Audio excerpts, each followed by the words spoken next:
And the Christian, according to their understanding of the Bible, they say he was crucified. It would be a draw. But I will not do that. I will prove from the Bible itself, with the Christian belief to be the word of God, that Jesus Christ, peace be upon him, was not really crucified. Let me first clarify that we Muslims, we do not consider the Bible to be the word of God. The Bible may contain certain portions which we may consider it to be the word of God. It contains the word of the prophets, the word of the historians. It also contains absurdity, obscene statements, which if someone even pays me 1,000 rupees now, I will not be able to read from the Bible. Such obscene verses, obscene chapters. It also contains contradictions.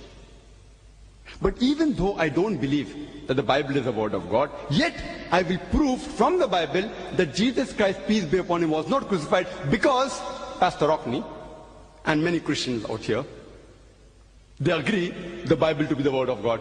So I'll prove from their evidence.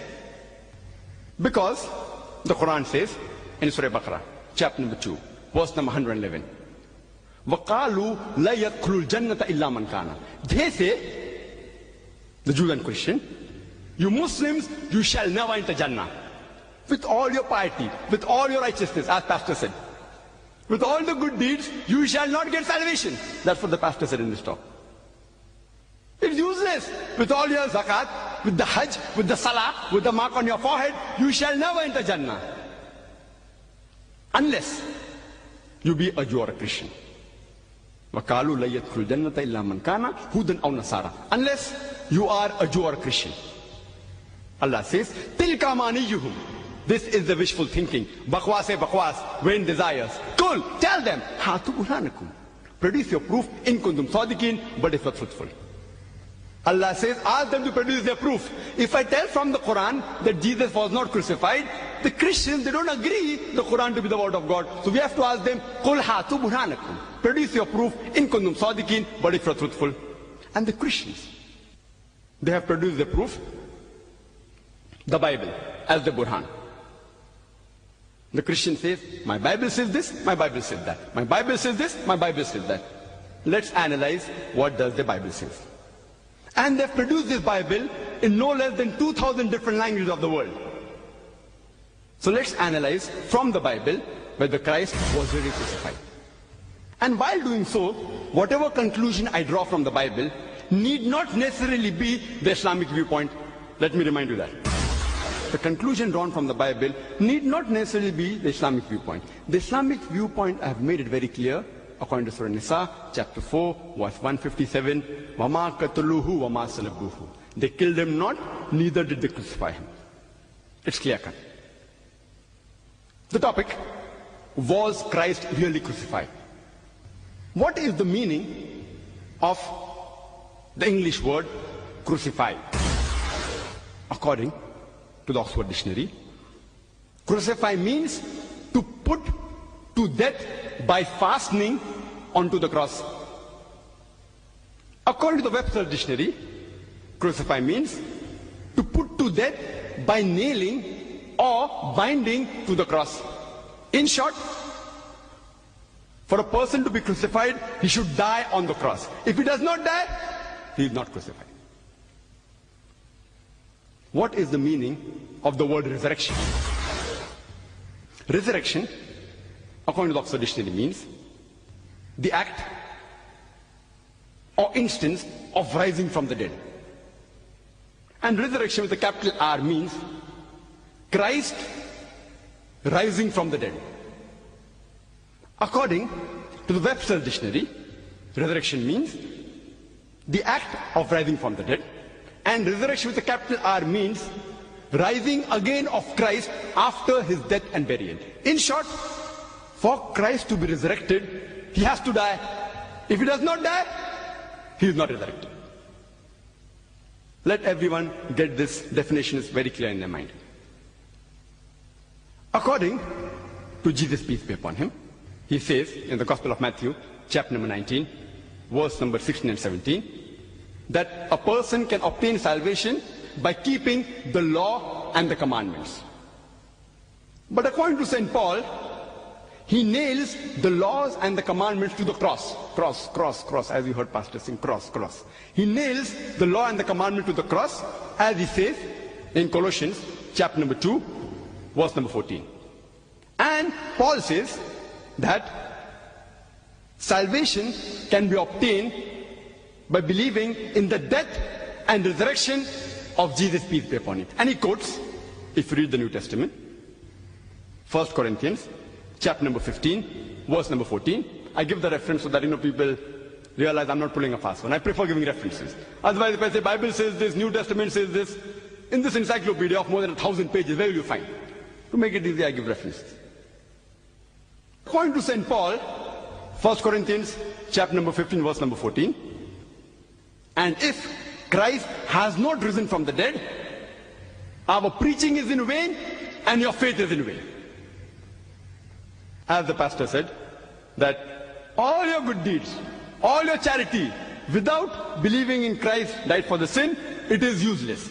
And the Christian missionaries, the reference they didn't give, quoting from Isaiah, chapter number 64, verse number 6, that all our righteousness, all our good deeds are like filthy rags. If you don't believe Jesus Christ, peace be upon him, died on the cross for the sin of humanity, all your righteousness, all your good deeds are like filthy rags. And in the words of the pastor, which I wouldn't ever say, he says, if there is no cross, if there is no crucifixion, Bible is less than 2 pies. And he says, if no crucifixion, there is no Christianity. And I agree with him. And the pastor said that he came to India and he spent more than 2 decades here. And only when he came to India, he really realized the message of Christianity. Previously he was only a Christian, but he became a practicing Christian from the Muslims here. I would like to remind him that I have only met one Arab Christian before in my life, before meeting Pastor. One Arab Christian I met in Jeddah from Syria. And after he attended my talk, Alhamdulillah, by Allah's grace, he accepted Islam. This is the second time in my life that personally I'm meeting an Arab Christian. And inshallah, with Allah's help, and I pray to Allah subhanahu wa ta'ala to give him hidayah, that since he got the teachings of Christianity from the Indians, he will come back to the original faith, which is Islam, which every human being is born in. Inshallah, after this talk, after having discussion, inshallah, I pray that he comes back to the original faith, inshallah, realizing that there is no crucifixion, no cross, no Christianity. Which inshallah I will do in the course of my time. Let's see what St. Paul has to say regarding resurrection. St. Paul, he comments on resurrected bodies.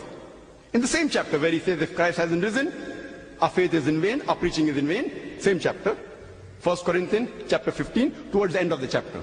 St. Paul says in 1 Corinthians chapter 15, verse 42 to 44, he says that so also is the resurrection of the dead.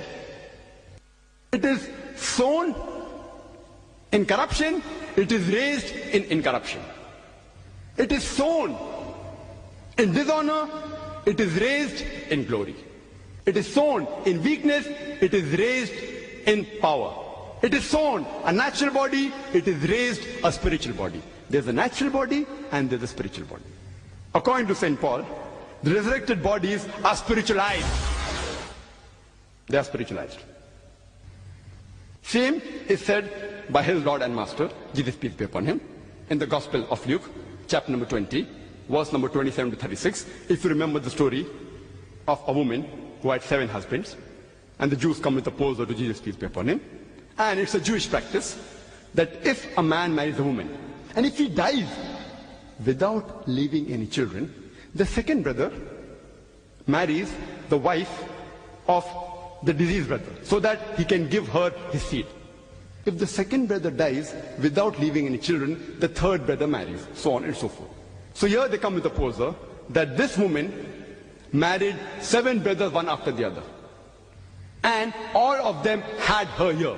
Means they had her as a wife here, one after the other. But there was no problem. Why? Since each one of them had turn by turn. So there was no problem. And later on, even she dies. But they pose the question to Jesus, peace be upon him, that in resurrection, who will have her there? Indicating during resurrection, all the 7 brothers will be raised simultaneously, along with the woman who will have her there. So Jesus, peace be upon him, says in the Gospel of Luke, chapter number 20, verse 35 and 36, that resurrected bodies, they do not marry. Neither do they give in marriage. Verse 36 says that neither shall they die anymore. They are equal unto the angels. That means they shall be angelized. The resurrected body will be spiritualized. Who says that? Jesus says that. Gospel of Luke, chapter number 20, verse 36. Paul says that. 1 Corinthians, chapter 15, verse number 42 to 44. It's very clear.